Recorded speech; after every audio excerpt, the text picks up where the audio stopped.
When I say whom, you take your eyes off a single individual. A single individual was necessary to get us here. It couldn't have worked unless God had raised up one single individual.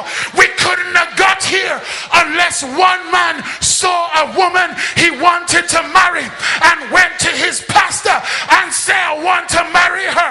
And the pastor would have a way to make people feel like chink and said to him, hey, away you go put her.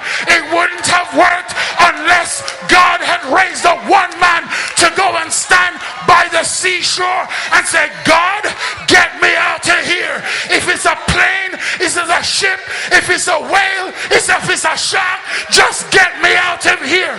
It was one man that God raised up, and 2 months later he came across on the SS Ariga. Yes. And when he saw the perversion on the boat, he went to the chief purser and said, can I keep service? And the chief purser said, you've got to go to the captain. So the chief purser went to the captain, and the captain says, yes, keep service. Oh, hallelujah. Hundreds was in the service that morning. You would have loved him when he started to preach. He was so calm. He was so, his etiquette, his words. Oh, glory. God had to use one man who said, I presume some of you are wives going to your husbands. I presume some of you are sweethearts going to your sweethearts. I presume some of you are girlfriends going to your boyfriends. But if you don't cut out the behavior, you know what's going to happen to you?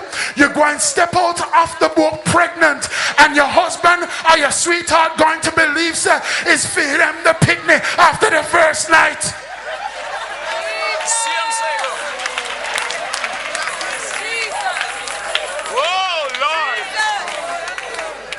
It was one man that while he was at work about to eat sandwiches made out of, was it sawfish and corned beef?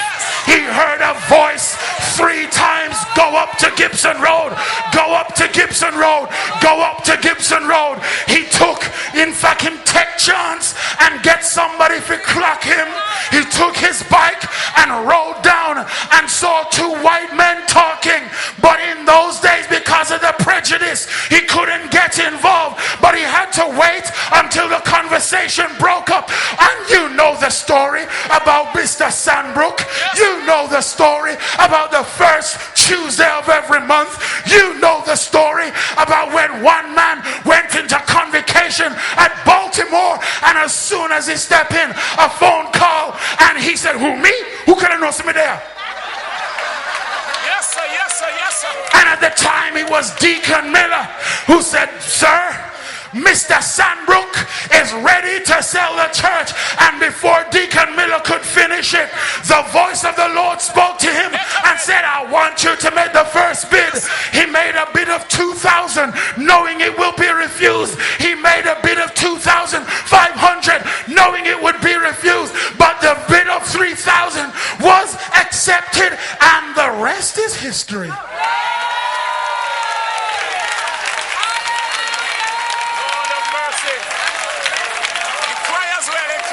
God knows. It took one man